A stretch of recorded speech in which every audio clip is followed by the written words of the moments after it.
Iki, chevalier de bronze du Phénix. Petit grand frère de Shun, chevalier d'Andromède. Yo, salut tout le monde, ici c'est le Lex, et on se retrouve aujourd'hui pour un nouveau concept sur la chaîne, l'histoire de Iki du Phénix. Let's go.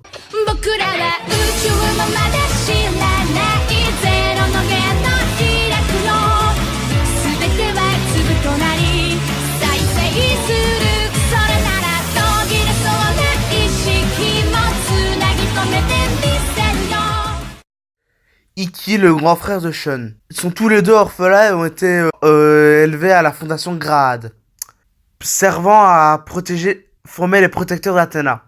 Le seul problème, c'est que Iki devait être le chevalier d'Andromède et Shun le chevalier du Phénix. Iki se sacrifia pour son frère et Iki ont dû l'envoyer sur l'île de la Reine morte. 6 ans ont passé. Oui, 6 ans ont passé. 6 ans ont passé et tous les chevaliers ont été rappelés à l'ordre. Sauf un, qui n'a pas répondu. Pour le grand tournoi intergalactique. Ils ont tous été rappelés à l'ordre. Le seul problème, le tournoi intergalactique servait aux chevaliers de montrer leur force. Petit bémol, Iki intervena soudainement dans le combat Andromède Licorne.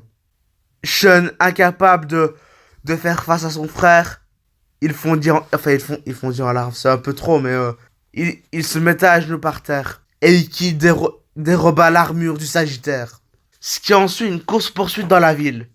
Où les chevaliers noirs, les chevaliers noirs ont perdu. Sauf Iki qui avait encore un bout de l'armure. Et il fit appel à d'autres chevaliers noirs. Ceux qui ont vu l'animé, étaient Pégase noir, Cygne noir, Dragon noir, Andromède noir, enfin bref, les chevaliers noirs. Donc, Seiya et ses amis se battirent contre les chevaliers noirs. Et le premier à arriver face à Iki, c'est Yoga du Cygne.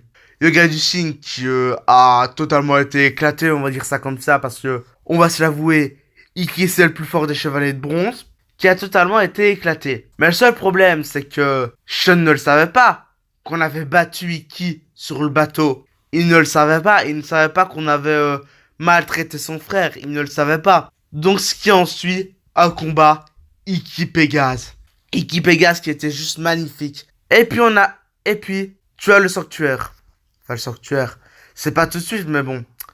Le sanctuaire qui envoie Hercule et qui laisse pour mort le chevalier Phénix. On arrive un peu plus loin dans le manga, dans l'animé. Dans l'animé, ils sont dans les bois. Et un chevalier à l'armure de feu fait son apparition. Et essaye de tuer Shun. Comme l'avait demandé le grand Pop. Il essaye de le tuer. Et qui réintervient tout d'un coup? Le chevalier Phénix. Qui n'était pas mort. Oui, vous allez dire que je loupe des choses, c'est vrai. Mais là, je me concentre plus sur l'histoire d'Iki du Phénix. Donc, Iki et Seiya qui faisaient la paix. On arrive à l'arc sanctuaire, où Iki ne fera pas son entrée tout de suite en jeu. Donc, Seiya et ses amis passent les 5 maisons. Et là, ils se retrouvent en difficulté face à chacun de la Vierge. Considéré comme un dieu au sanctuaire. Oui, le mec, il est considéré comme un dieu au sanctuaire. Cherchez pas. C'est le plus puissant. On dit que c'est celui qui se rapproche le plus près de Dieu. De Bouddha. Voilà. On met les choses au clair. Et ils se font lâchement décimer, on va dire ça comme ça. Mais carrément.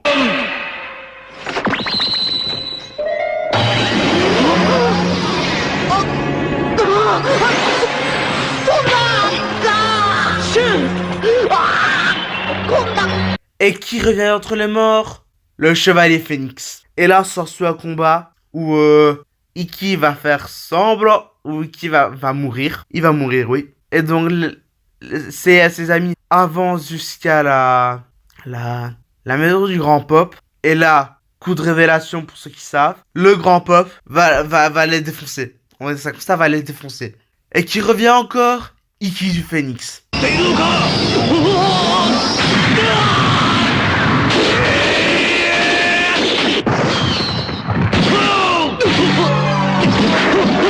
Iki du Phénix, parce que grâce à Mueshaka, ils ont réussi à le faire revenir sur Terre. Sinon, il était bien mort. Et là s'ensuit les attaques et les attaques et les attaques. Et voilà que se finit la fin du sanctuaire pour l'histoire d'Iki. Passons tout de suite à l'arc Asgard. Nous arrivons ensuite à l'arc Asgard, qui n'est pas paru au Japon parce que ils se sont dit que ça devait plaire aux Européens. Et ça a vraiment plu aux Européens. Mais l'arc Asgard n'a vraiment pas plu au Japon. Bref, je ne suis pas là pour vous parler du japonais. Je suis là pour vous parler de l'arc Asgard. De l'arc Asgard, où Hilda de Polaris fait son entrée en jeu, avec ses 7 guerriers divins, dont je ne dirai pas le nom parce que je les ai oubliés. Pas le nom des guerriers, le nom de l'étoile. Parce que le nom des guerriers, je le sais très bien. Et s'ensuit une bataille contre la montre pour le pôle arctique. L'Arctique, quoi. Donc, ses amis passent Tol de Gamma, Fenrir Darioto, oui, Hagen de Merak, et on arrive enfin à Mime. Mime, où Sean se retrouve face à Mime. Où il va lui essayer de lui lancer sa chaîne. Mais petit bémol, Mime de Benetash, c'est lire en lui comme dans un livre ouvert. Et donc, ce qui ne va pas faciliter la tâche, excusez-moi. Ça ne va pas le faciliter. Puis on s'ensuit dans un combat pas trop épique, là je l'avoue. Et là, arrive le chevalier Phénix avec sa nouvelle armure. Il arrive et lui dit, Mimi dit, qui est là? Et il lui dit, c'est moi, Iki, le chevalier Phénix. Et là, je peux vous dire qu'il y a eu un tas de révélations. Il y a un tas de révélations parce que on sait un peu le passé de Mime, on a su un peu le passé de Mime. Et franchement, c'était épique. Mais bref, les chevaliers d'Athéna avancent et ils se retrouvent à Site d'Alcor. Site de Zeta, pardon. Site de Zeta. Où là, c'est Sean encore qui va l'affronter. Mais Sean, qu'est-ce que tu as avec les adversaires puissants? Et là, Iki de Phoenix intervient encore. Mais là, le petit bémol, c'est qu'ils étaient deux chevaliers. Deux chevaliers. Site de Zeta et Bud d'Alcor. Deux frères aussi. Alors Iki et Bud s'affronta. Et Iki en ressorta vainqueur. Donc, on arrive au combat avec Siegfried. Où là, il les a tous rétamés. Mais le courage des chevaliers, il se relèvera encore. Il se révèle encore. Et comme par hasard, l'arc qui va suivre après, enfin la saison qui va suivre après, Sorrento de la Sirène intervient pour détruire Siegfried de Dub. Alors Siegfried se sacrifie et vous avez la suite. Donc il battit Hilda et Hilda revient à la normale. Hilda revient à la normale et à ce moment-là, Athéna fut enlevée. Et c'est là qu'on passe à la saison Poséidon. On arrive à la saison Poséidon, où là, rien ne va plus. Athéna est sur le point de se faire noyer et elle se retrouve sous l'océan, en Atlantis, où réside Poséidon, bien sûr. Donc les chevaliers d'Athéna se mirent en route. Avec leur armure un peu amochée, on va dire ça comme ça, ils se mirent en route pour sauver Athéna. Donc je passe des combats, bien sûr. J'en passe. Et on arrive au 7e combat. Ou 8e combat, je sais plus. 7e, voilà. Où Iki reconnaît cette aura. Mais ce n'est pas l'aura qu'il connaît. Puisque Iki devra affronter Kanon du Dragon des Mers, le frère de Saga. Donc, on sait tous que Iki va se rétamer, mais qui va revenir et qui va frapper, enfin comment dire, détruire Kanon. Enfin détruire, c'est façon de parler, mais il va le battre, voilà. Et donc on arrive à Poséidon. À Poséidon qui, on va pas se le cacher, hein, qui a revêti ce pouvoir, on va dire ça comme ça. Qui n'est autre que Julian Solo, qui a revêti le pouvoir de Poséidon. Donc s'ensuit un combat épique. Et il réussir à sauver Athéna et à renfermer Poséidon. Donc je vous dis là, Iki il a fait qu'un seul combat. Et on arrive à l'arc Hadès. Donc l'arc Hadès. On arrive à l'arc Hadès. C'est peu de temps après les événements de Poséidon. Où Hadès va être réincarné. Hadès va être réincarné. Et est sur le point de faire l'ultime éclipse. Donc, déjà, il y a plein de chevaliers morts qui ont été ramenés à la vie. Si vous savez, je ne vous le dirai pas. Qui ont été ramenés à la vie. Donc, le sanctuaire va se battre contre ça. On va perdre même Aldébaran contre Niobé, je crois. Si je me souviens bien. On va perdre Aldébaran contre Niobé. Mais là, je vais revenir un peu au début.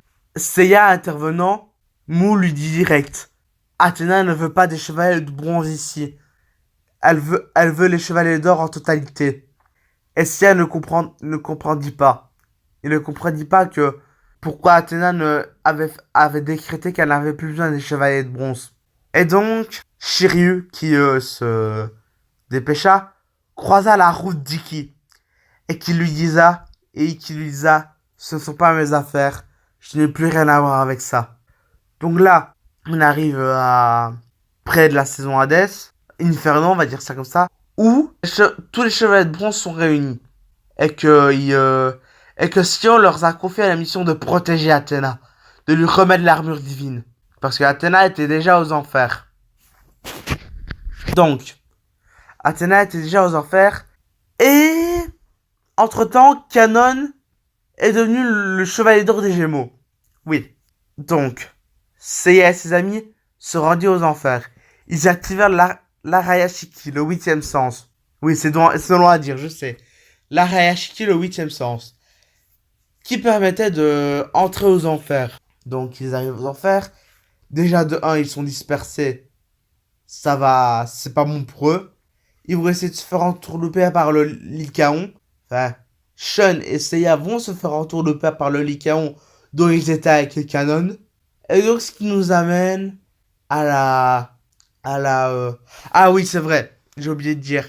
Shun et Hades. Voilà. Gros spoil. Pour ceux qui n'ont pas vu, Shun était Hades. Et qui va devoir l'affronter? Mais il crie. Il crie. Iki, trop impuissant, sera obligé d'avouer sa défaite. Et oui, sera obligé d'avouer sa défaite. Donc, là, on arrive au mur des lamentations. On arrive au mur des lamentations, où déjà, il faut la lumière du soleil pour briser ce mur. Donc, comme par magie, les autres armures d'or apparaissent et font revenir tous les chevaliers morts. Alors ce moment-là, il était juste épique. Il était juste magnifique et triste. Et triste parce que, je vais y venir, les 12 chevaliers d'or ont dû se sacrifier. Ah non mais je rigole pas, hein. Ils ont vraiment dû se sacrifier pour laisser passer Seiya et les autres. Si vous ne croyez pas, vous aurez qu'à aller voir. Et donc, on arrive au tunnel de je sais plus quoi. De l'hyperdimension, voilà. Le tunnel de l'hyperdimension. Où déjà, ils ont des ailes. Pas tous, parce que... Voilà. Et là, Pandore a suivi Iki. En lui remettant un collier pour aller direct à l'Elysion. Oui, parce que là, en ce moment, ils vont à l'Elysion. Ils vont à l'Elysion pour sauver Athéna et pour détruire Hades. Donc, Iki, prenant le collier, allait à l'Elysion. Petit bémol, je vais passer cette... voilà. Et tous les chevaliers d'or se réunissent. Parce que, en plus, quand ils sont enterrés à l'Elysion, ils ont encore été dispersés. Ce qui facilite toujours pas les choses. Donc, Seiya a dû se battre contre Thanatos. Puis, ils sont revenus. Puis, ils ont dû se battre contre Hypnos. Bref. Puis, ils ont tous revêti leur armure divine. Et bref, on arrive au combat. On arrive au combat à Hades. Et Seiya se fait toucher. Et les autres. Et ils réussirent à sauver Saori. Et rentrer dans un monde baigné de lumière. Et voilà, c'est la fin de cette vidéo. J'espère qu'elle vous aura plu. C'est un nouveau concept que PJ et moi on a fait parce que on voulait essayer. J'espère que j'ai pas trop dit de conneries parce que voilà, je suis pas chez moi en ce moment. Juste, voilà, j'ai pas pu vérifier si ce que je disais était juste comme l'a dit PJ. Donc si j'ai dit plein de conneries si j'en ai dit plein, rectifiez-moi. Laissez un pouce bleu et un commentaire. Partagez autour de vous. J'espère que ça vous aura fait plaisir. Quant à nous, on se dit pour une prochaine histoire. C'était le Lex. Bye les gens.